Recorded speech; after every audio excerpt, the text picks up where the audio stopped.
Are we good here? Excellent. You do. Oh, thank you. Welcome to today's forum, and we thank you for your interest in our pilgrimage. And today, we're going to light our chalice with these words from Reverend Hope Johnson. We are one, a diverse group, are of proudly kindred spirits. We choose to journey together, taking risks, opening up, making mistakes, paying attention, asking questions, learning to love our neighbors, and learning to love ourselves. Thank you. And now we're going to move into our slideshow, and I just wanted to thank you for everybody coming today. John Cox is going to lead this part, and then he's got to leave to go to the board retreat, and then Curtis and I are going to kind of continue with some commentary. We'd like to make this interactive. Feel free to interrupt us, to ask questions, whatever you'd like to do, so you can leave here with a sense of what the pilgrimage was, the places we visited, and our experience. I don't know that this goes quite tall enough for me. There we go. Okay, so I tried to organize this in a slightly different way than a typical travelogue. So as opposed to being just like an itinerary flowing through, this is a little more organized by, I suppose, topic. So with that, that means that I'm not going to remember a lot of the place names. So I'm going to rely on the fellow travelers to help remind me where all these things were. But first, just starting off with the travel itself. So where did we go? There we go. So this is our general journey, our trip layout. Where we started was, does this have a laser pointer? This does not have a laser. We started off in the top there at Kolesvar. This is where we flew in. And we basically spent several days just touring all of Transylvania. So we got to go to all these different places. I think these were all mostly mentioned in the service. So Kisholimos over there to the east. Torda, where the Diet of Torda was. That is over fairly close to Kolesvar. Yeah, we'll go through these in a minute. But it was a pretty solid itinerary. Lots of driving, lots of scenic vistas of the Transylvanian countryside, which honestly reminded me a lot of central Washington. Lots of rolling hills, pine forests, etc. Cornfields. Prior to the trip, we did get together a few times as a group to make our plans. So this is just our one of those visits. I got a little bit cut off here. Happens sometimes, but You're too tall. I'm too tall. Yeah. Chop your head off. And a couple of people were not able to join us for this planning session, but that was a good time. Let's see here. Okay. Also, prior to the trip, several of us made it over to Europe a little bit ahead of time just to try and get used to the time zone change. It was about, I think it's 10 hours ahead of us. So quite a difference. Difficult to wake up the first few days and get out on time. So in the top left there, we've got Jill visiting. I'm not sure exactly where. Botanical Gardens? Botanical, yeah.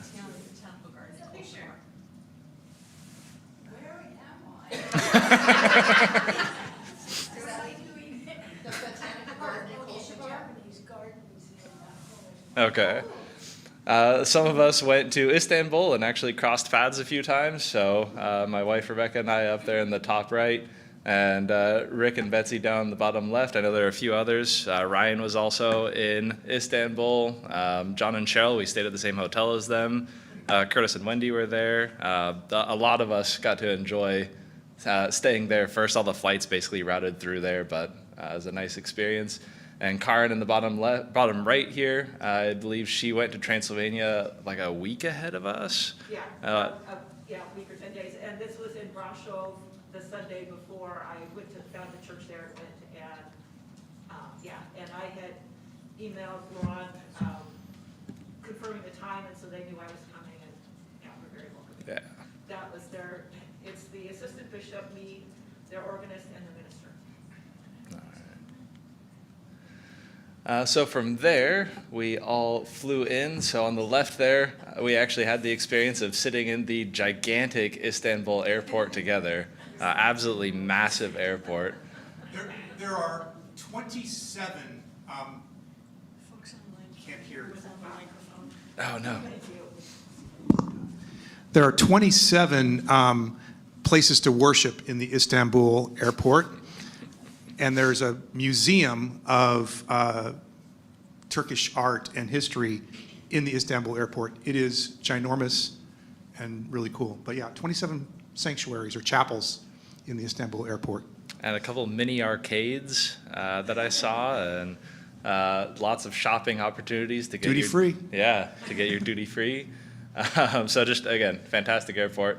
And then landing into Cluj was a much different experience, much smaller, more regional size airport, where we had to go through customs. And I think a couple people made the mistake of saying they're religious travelers, and they get very touchy around the concept of people who are proselytizing in their country. So they had a little bit of extra security, extra interview for those folks. Pro tip, if you're traveling abroad, you're just a tourist. You're not a religious pilgrim. Yes. Our travel accommodations, we also spent a lot of time on this bus, got very familiar with it. In the bottom left was a kind of an interesting method of transit. That was the funicular. So that's the train that goes up the side of the mountain. And that was on our way up to Deva? Is that? Okay. Yes. So the tour bus, this was, I think, maybe a 50-seater, and we filled it pretty well up.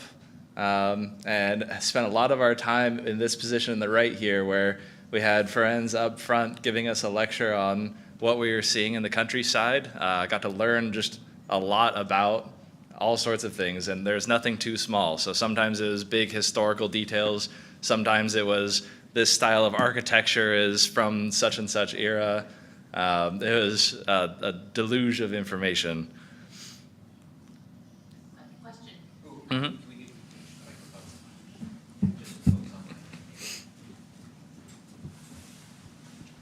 Thank you. I was trying to look on my phone and figure out where you were, and it's not connecting. So were you actually in Romania at this time? Yes. Okay. Yeah. Thank you. Transylvania. So we were in Romania for the entire trip. It's Hungarian-speaking Romania, essentially. And I will say that if you look for Kolishvar in the map of Romania, you won't find it. That's the Romanian name for Cluj-Napoca.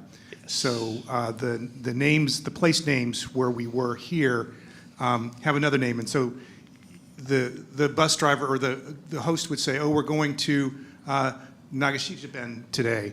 And you try to find that on your phone, and it's a different place in Romanian. So it is a portion of the modern Romania where Hungarian-speaking people are in the minority.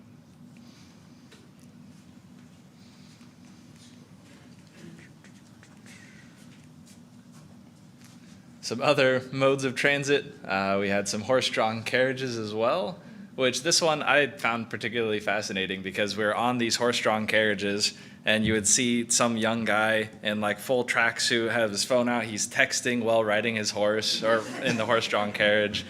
I suppose texting and driving is a little safer when there's someone watching out for you, but but you know, you were riding down these streets, and it's a perfectly paved, nice street, and we're in these horse-drawn carriages, and a Volkswagen pulls around you. So it's that mix of old and new, of modern and I guess traditional.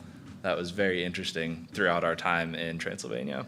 I noted the local resident who brought his horse-drawn carriage to the pub first thing in the morning, and his dog jumped up on the driver's seat as he left, and the horse stood there untethered and just waited all day for this man to emerge from the pub. And then I guess the horse knew his way home if this man didn't. Yes. Food and drink, I mean, there was so much fantastic food, and I know I overate the entire time.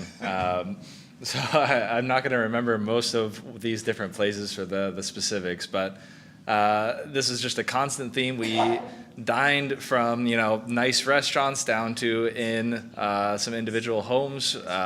We had some fresh made bread. The laser does not work on the TV, but in the center right there, we got to watch a woman making gigantic, like 2 kilogram, 4-pound loaves of bread. That she was just out there making those every day in her big wood-fired oven. We also got to visit the kitchen facilities that they were cooking in. The nice little, they had the gas stove going, and they made an incredible amount of food in a fairly small space, so that was very impressive. Sampled a lot of Polenka, which I think, there we go.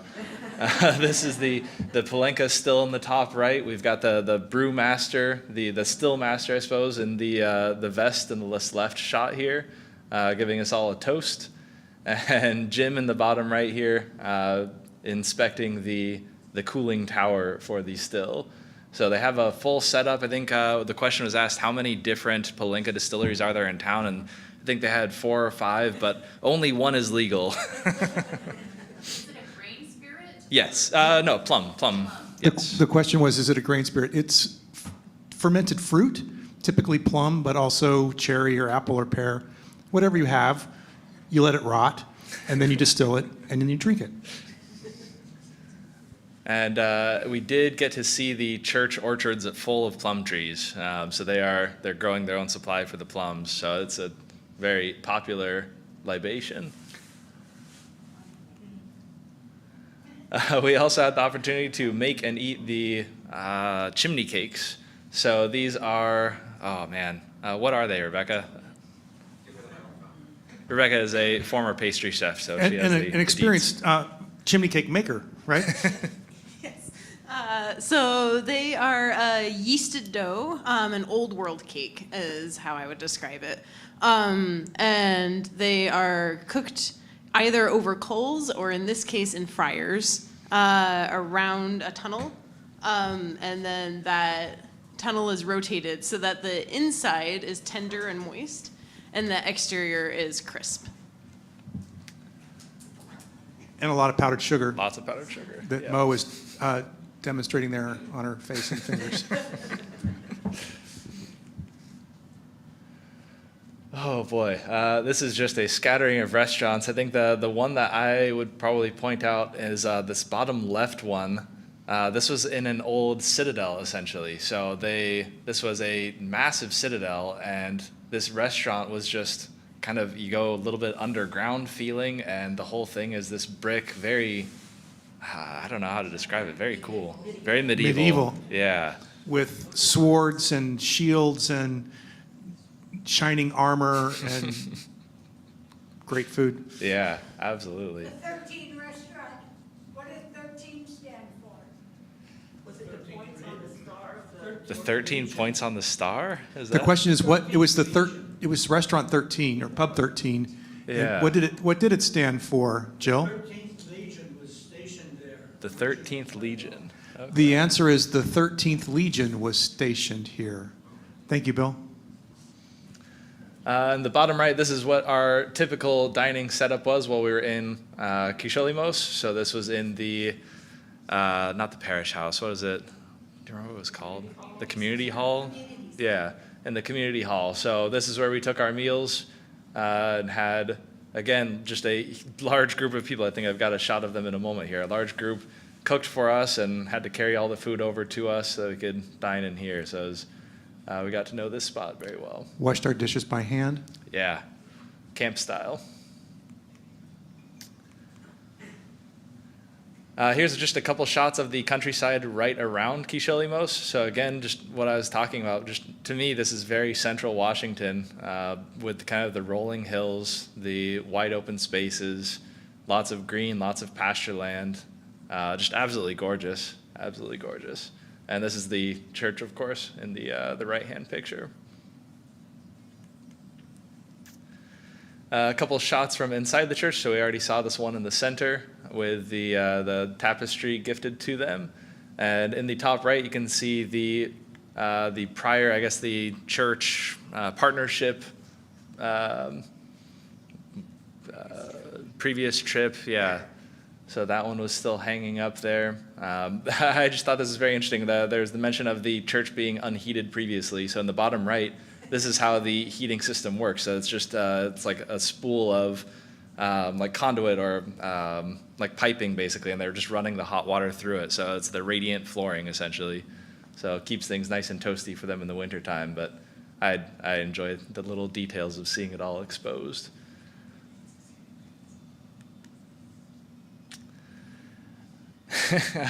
So I don't entirely remember, like, what was the deal with the garlic? What was the deal with the garlic? Do you remember, Rick? Yeah. There's much excitement about elephant garlic. So for the who had previously gone to Kisholimos, there we go, they had been very well received when they had brought over some elephant bulbs of garlic. That's something that's North American, and then having these massive bulbs of garlic, being able to bring and plant them in folks' gardens. So we had several individuals who had heard this story and decided to make sure that they brought this elephant garlic with them to Kisholimos as a gift, which I don't know if you're going to cover the little house gifts. Oh, no, I don't. So really quickly, it is a tradition that if you are a guest in someone's home, you bring a gift, something small, something that can go through customs.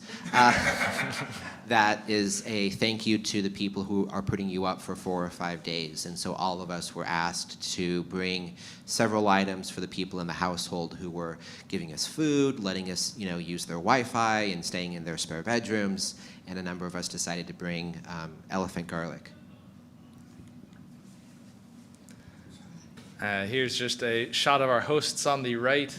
It's Reverend Levente in the cool jacket there on the right-hand picture, left side. And then the left-hand picture, that is Lori and friends on the left side. Those are our tour guides for most of the trip. And then again, that's Reverend Levente basically in the dead center here, always looking fly.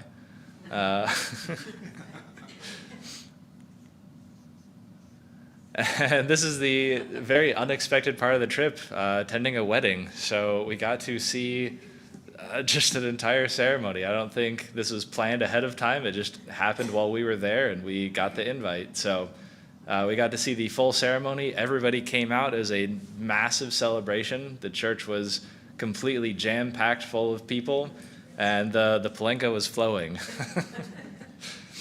I just take an opportunity here to say something about services in most, but not all, Transylvanian churches.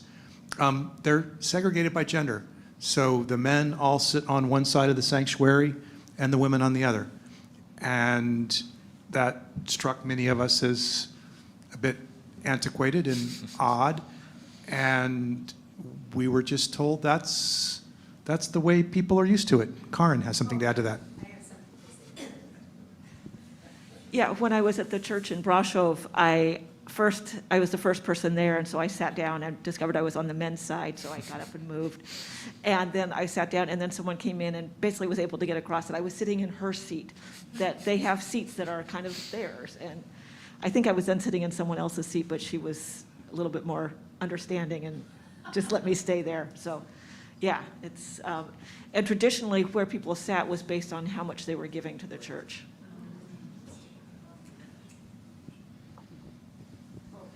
Also, in Kisholimos, they put the teenage boys up in the balcony behind the women so they couldn't flirt.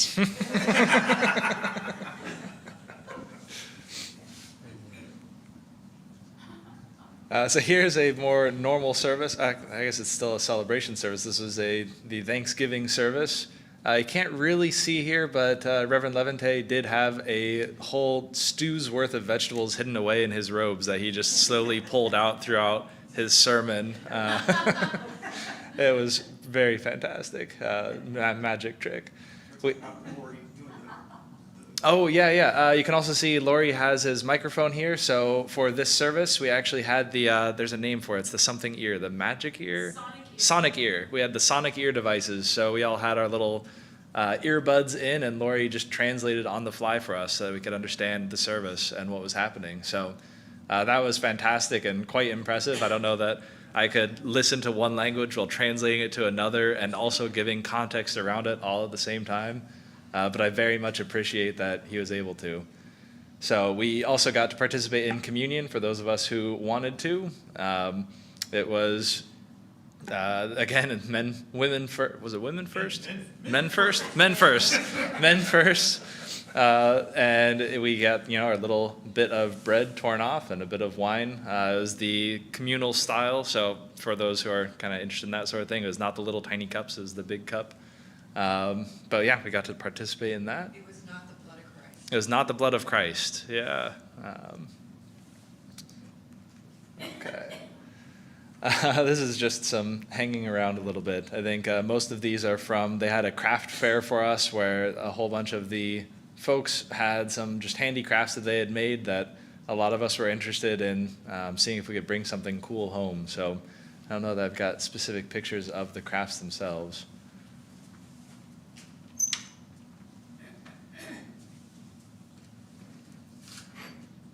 Oh, do you have one, Curtis? Nope. Oh, okay. Oh, the book. Okay. That is different.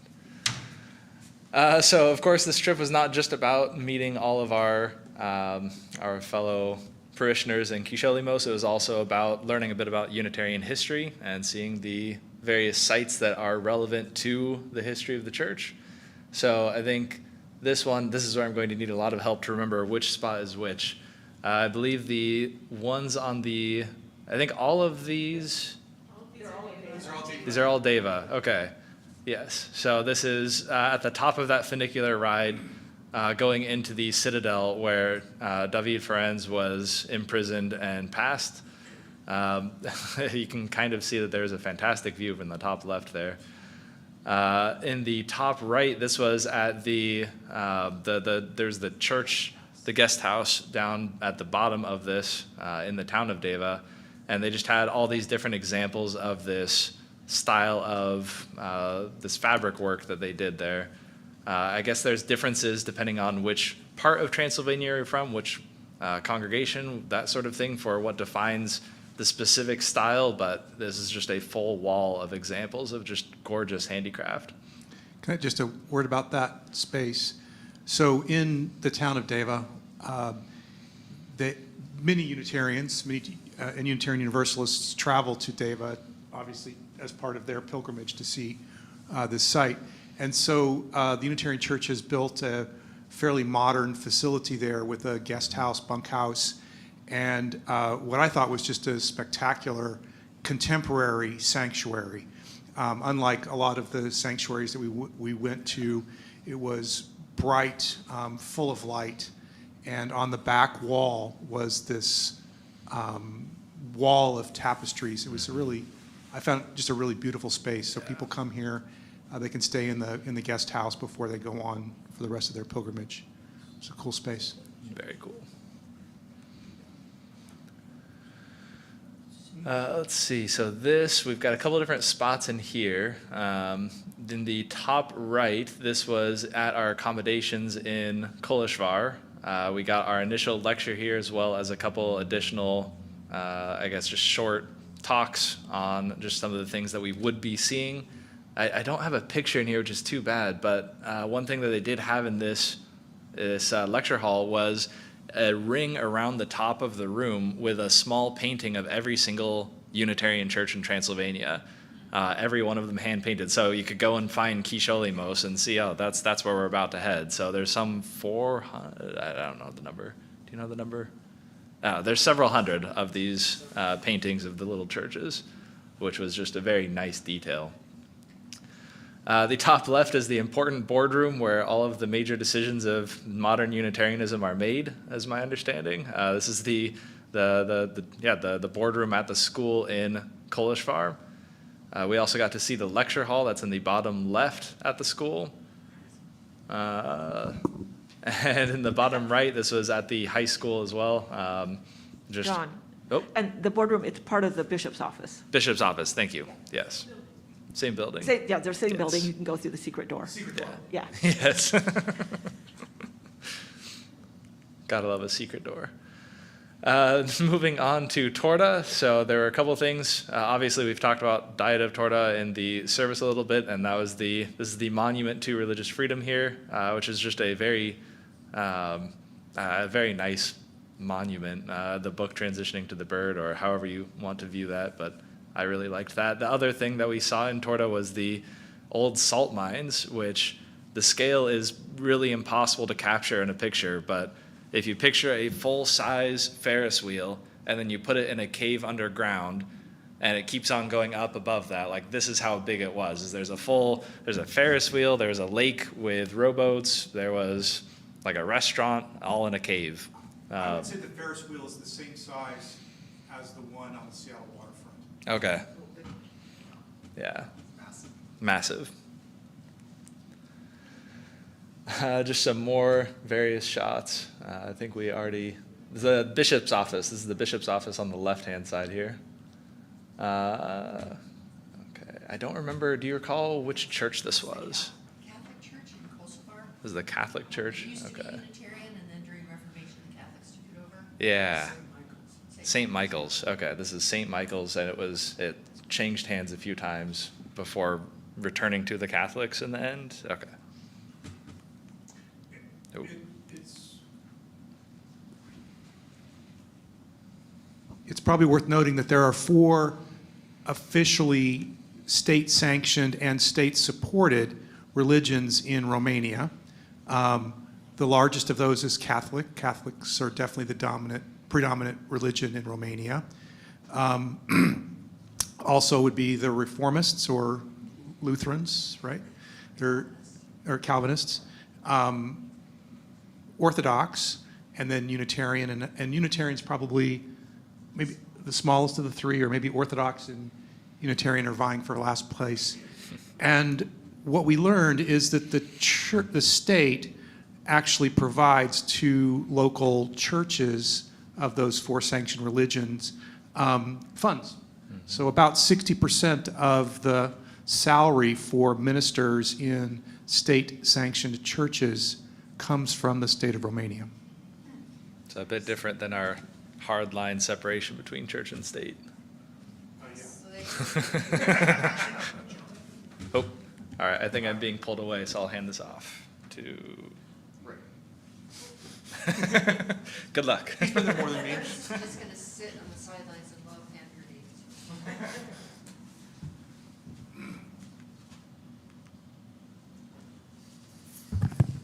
On the right is the Center for Peace in Deva that Curtis had mentioned earlier, and where they have a guest house and they welcome pilgrims. And then on the left are some shots from Kolishvar, and it's actually called the Center for Religious Freedom in Kolishvar, and it's been recognized in the EU as being a significant historical site. Those little paintings of sanctuaries you can see in the upper left, way up there in the upper left picture, those are individual paintings of the Unitarian churches in Transylvania. And here, That's backwards. oh, how about that way? That work? Good. Now we're going to talk about animal handlers, and I'm not sure what's going to come up here. Oh, there we go. Yes. So after we witnessed the wedding, we all went up and got to see them milking some cows. It was interesting because in the past you would go to someone's home, and they would have cows, as a part of their where they lived. Where here, this was more like a farm up on the hill, and as well as you see in the lower right, this comes from Wendy and Curtis went to Istanbul.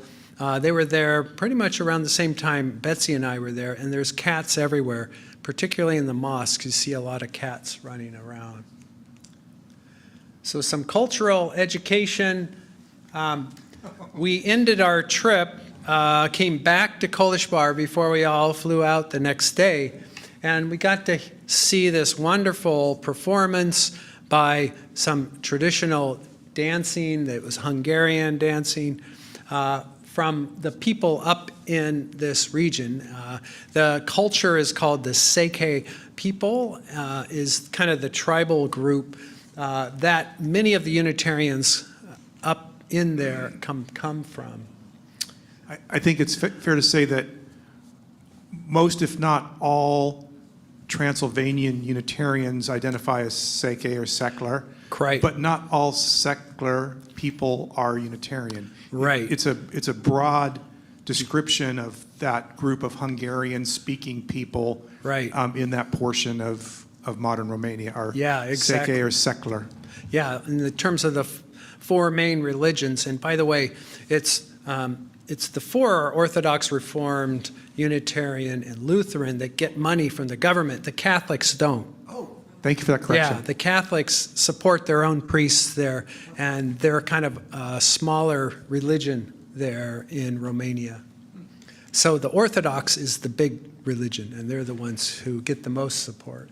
But anyways, so yeah, we got to do some dancing, and you don't want to see anything I did, please, if it comes out online, you know, I'll deny it, right? And now this, okay, here we go.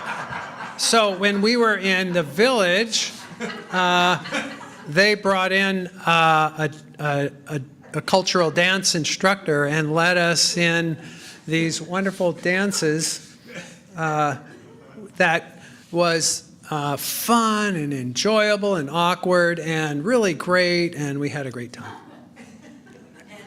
And probably one of the shortest women in the village got stuck between the two tallest men in our group.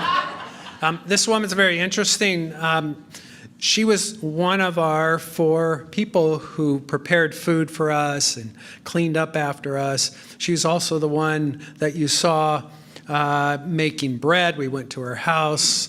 And it was interesting when I talked with Reverend Leventon. When we first got there, he said, "Yeah, we're lucky. I've got the good cook," and that was her. I'm going to tell a funny story about myself, of course. This woman here was the person that you saw pulling out the loaves of bread from her wood-fired oven. And when they pull them out, they're black on the outside. They're completely charred. And she would beat them with a stick and scrape them until they look like a loaf of bread. And I videotaped the whole thing.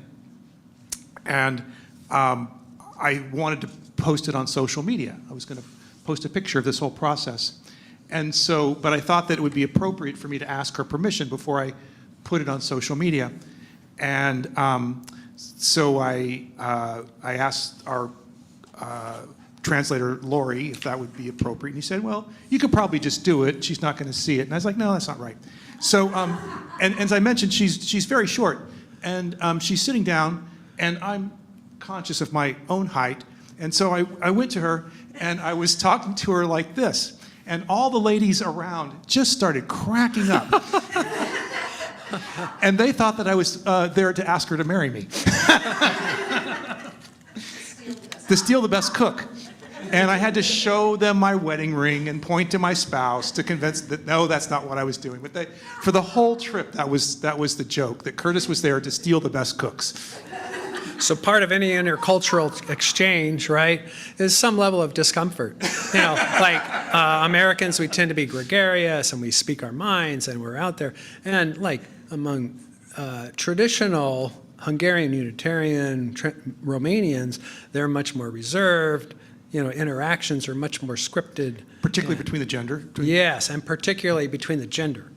And by the way, if you go to Mahashvalahe, it's a town just out of Koleshvar, there's a modern Unitarian church there, and people sit together. Right. So, you know, these things are changing even in their own faith and practice. So here we go, and I think we're done. Yeah, all right, thank you all. So we open it for any questions, and Curtis will bring the mic around if anybody has any more questions or thoughts. And then we can talk about the book that we purchased.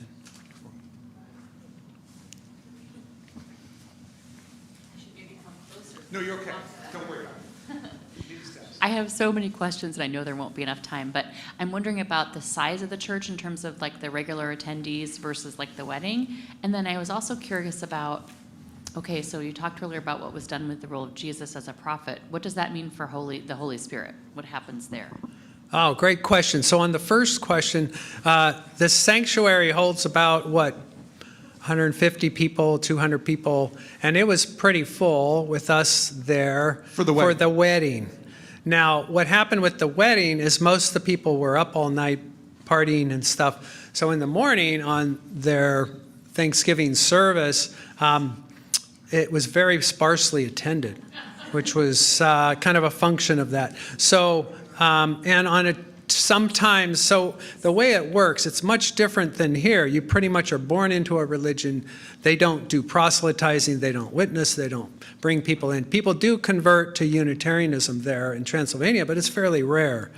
And they're there to serve the families and the people that identify that way. And so church attendance can radically vary depending if the minister is giving a sermon, depending if it's a feast day, depending on a lot of different things, or depending if you have a funeral or some other event going on.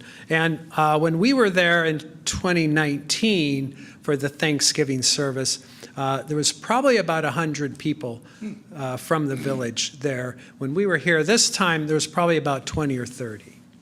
Now, the other question you had was... The Holy Spirit. About the Holy Spirit. Oh, yeah. Well, I'm not sure exactly Unitarian theology.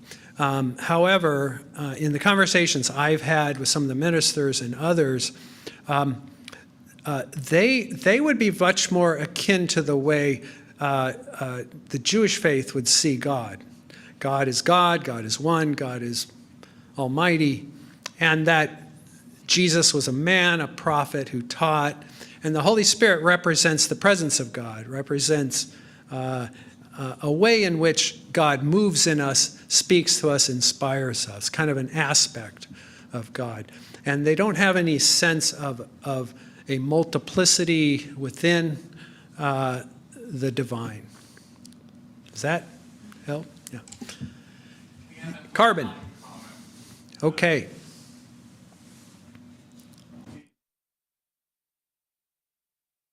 Hi, can you hear me? Maybe. Yes. I was just thinking when you said that men sat on one side and women sat on the other, where do the non-binary people sit? In the barn? Or it is there are some difficulties for LGBTQ folks in Romania. It's a pretty conservative place from what I've read. Some reports show that's increasingly dangerous for LGBTQ folks, especially people who like to express their gender in non-conforming ways for trans and non-binary people. So I just wanted to kind of put out there that there's an alternative. There's the Camp de Benneville Pines is in Southern California. That's owned by the UUA, Pacific Western Region. And there's also like the historical sites in New England, like in Cambridge and Baltimore. And I just kind of wanted to share that with everyone here, that maybe there's some other options for group travel that could be similarly spiritually edifying. Thanks. I have some thoughts of responding to that. That's a really important comment. One thing that we did before our pilgrimage is we engaged in a conversation with Reverend Zolt, who's the chaplain at the high school there in Transylvania, and about concerns that some of our members might be coming might be LGBTQ plus. We were aware of the discrimination that's happening in Romania. It's not a very friendly place for people of diverse backgrounds, and as well as the fact that the Hungarian Unitarian Church came out opposing marriage equality. So you would imagine conversations around trans individuals hasn't even really come to their communities. So yes, they're very much more conservative in terms of their values. But Reverend Zolt's response was, we are liberal, we are accepting of people of every orientation and gender, and that this is something that we want to stand for, and it goes in conflict with the positions of our denomination that we find abhorrent, that the decision was made because of this integration of their religion with Romanian government. So, and the other piece about, I think your comment about other UU sites of pilgrimage, you're exactly right. I mean, I have regular conversations with some of my friends in our church here that really don't really connect with this Transylvanian history, but much more connect with the history of the Enlightenment, the history of that really is the direct historical roots of our denomination. And I'm not quite familiar with the camps or sites you mentioned, but if you can put it in the chat, maybe we'll send that out to everyone as well. Because I think our purpose is to really promote a faith of a pilgrim, a faith of growing, learning, discovering, that you don't just go travel somewhere to kind of take, you go there to kind of change yourself and to improve yourself, to expand your perspective, and then to come back and share that and make that part of our all of our own enrichment. It's probably a longer response than. And I would also add that. Can we have that microphone? Is it dead? It's on. I would also add that part of our pilgrimage, I felt like, was pushing them and getting the, they come, many of their ministers come to the United States and they get integrated into our congregations and communities and take that back to their own congregations and to the Unitarian Church in Hungary. So while we don't agree with the position that they have on gay marriage, we had many conversations about that and pushed that, and they are, like Rick said, they were very much like, we'll do this, we do what we can, and if we didn't agree with the government, we wouldn't exist, kind of thing. So they're kind of between a rock and a hard spot, but they assured us that they were supportive of the GLBTQ community. Right. Just to expand on that a tiny bit, the impression I got is as individuals, they were much more liberal thinking around, particularly around that issue. But again, they're between a rock and a hard spot. Well, and I would say that's for the ministers, not necessarily the people in the villages. Exactly. I think they're still pretty conservative, so. Yeah. Great. Any other questions or any more, what do you want to share online?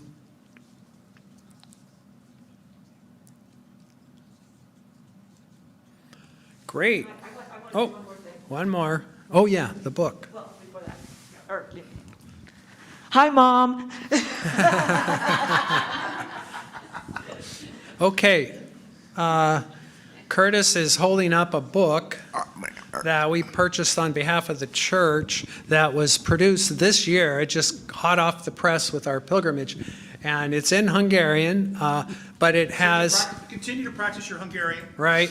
It has a story and background and history of each village within Transylvania and their connection within the Hungarian Unitarian Church and kind of the Hungarian Unitarian culture. So it's quite a treasure. And it'll be in our library, and then a number of us purchased them for ourselves. Oh, any other final questions or comments?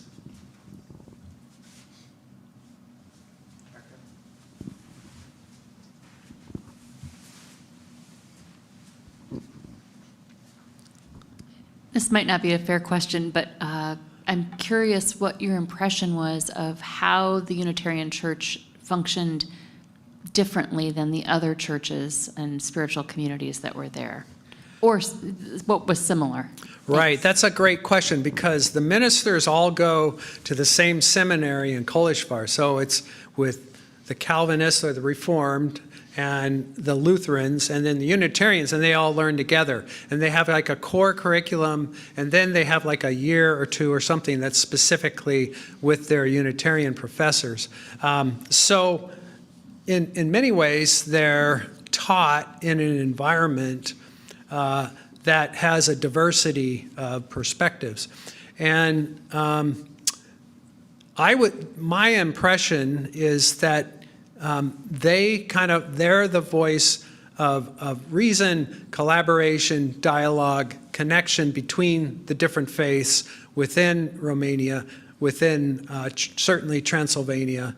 And although most of the religions there can be quite inwardly focused, because they're trying to kind of maintain their level of support from the government, their political position. It really conflicts a lot of times with other. One of the things we heard about was when the Ukraine war was starting, that the people really looked a lot to the Unitarians. They were there on the front line organizing, helping get needs met and that kind of thing. So they really played a leadership role in some of that work. That I think the other churches didn't have the organization in place for that kind of work. And they have a nonprofit organization that's run out of Kolishvar. It's called the Providence Charities or something. And they have a number of Ukrainian refugees that they provide housing to in Kolishvar, as well as they send food and supplies to an enclave that's just across the border. That's kind of a Hungarian-speaking enclave within Ukraine, where there are some Unitarians, but people that they have a cultural connection with. And they're overall, they're fiercely anti-Russian, certainly anti-Soviet in their politics, although that's shifting and changing. And there's a lot of movement among kind of the right wing within Romania. I don't know if you've heard some of the news recently where the government was elected and then the Supreme Court nullified the ballot, and then they had another election and the more moderate Western-facing politician was elected. So they're very much in the midst of those current political events today. And finally, I'll say, we had Reverend Oled come here and speak from Transylvania for one of our services. He's the minister in Brasov, or was, I don't think he's there anymore. And he gave a rousing sermon, and it was right after the Russian had invaded Ukraine. And he talked about people in their congregations kind of siding with that oppression, with that invasion. And he said he minced no words about how we are here for peace. This is not peace. And we need to remember how we were dominated and imprisoned essentially by the former Soviet government that used to close down our churches, that took away our freedom, and that this is antithetical to what we stand for. So they're willing to make political statements and stands on the issues that are really affecting them today. I guess I want to offer a couple more thoughts. Some differences I experienced in Unitarian churches in Transylvania. I would say that they aren't the kind of center of social and cultural reform and activity that we enjoy here. They are, as much of anything, a tradition and a place for people to come together around a shared history. My personal feeling was that I often felt like I was engaging with people who were so deeply and proudly attached to their past. I sometimes had a hard time understanding where they were looking forward. And I definitely came away with an appreciation for my Unitarian Universalist church that honors our tradition, but is very much looking forward and trying to move ourselves and the rest of society forward. I would say that we were careful there to be respectful of the culture with which we were engaging, asking difficult questions, but trying not to be disrespectful or judgmental. And then the thing I really want to say was, I was so touched by the warmth that we received.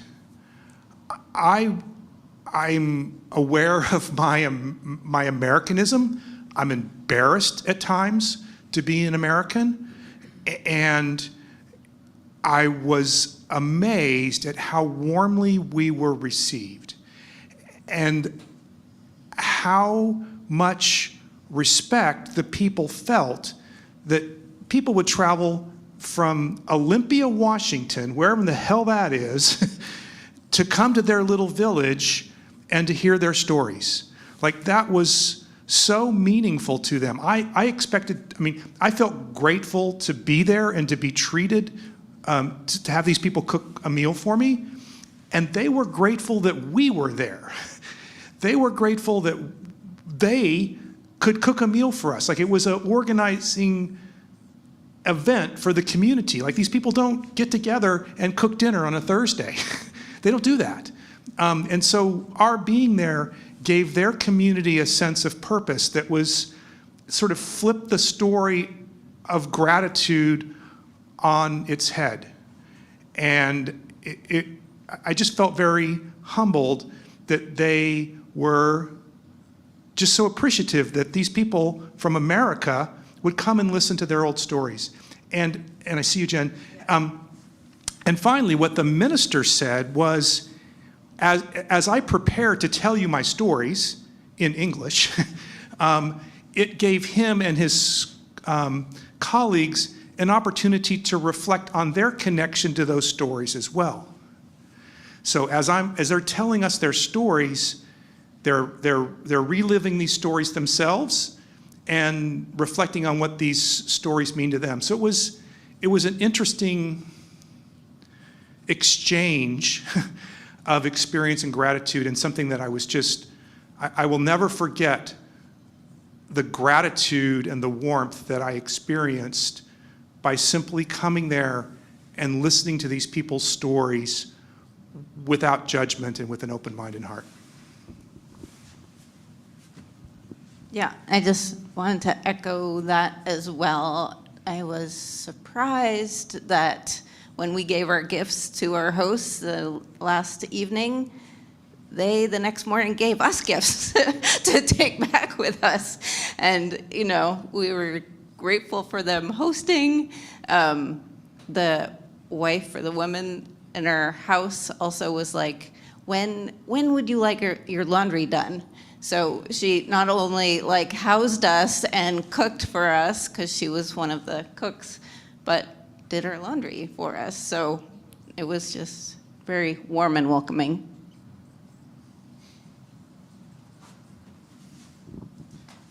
Anything else before we close out? Any more questions or comments? Online?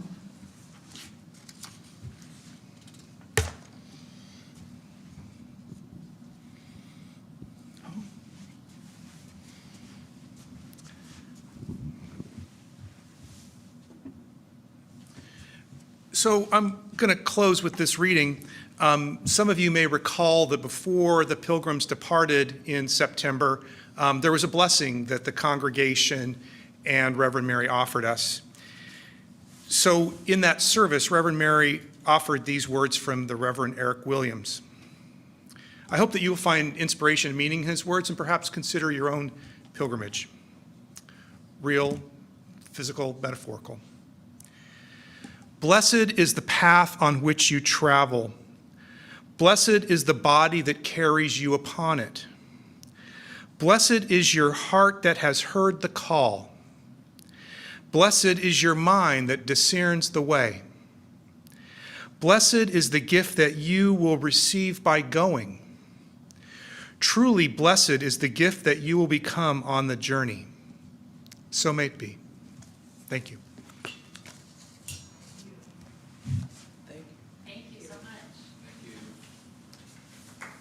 Thanks for the folks online. I really appreciate the question. It was something that we all struggled with, I think.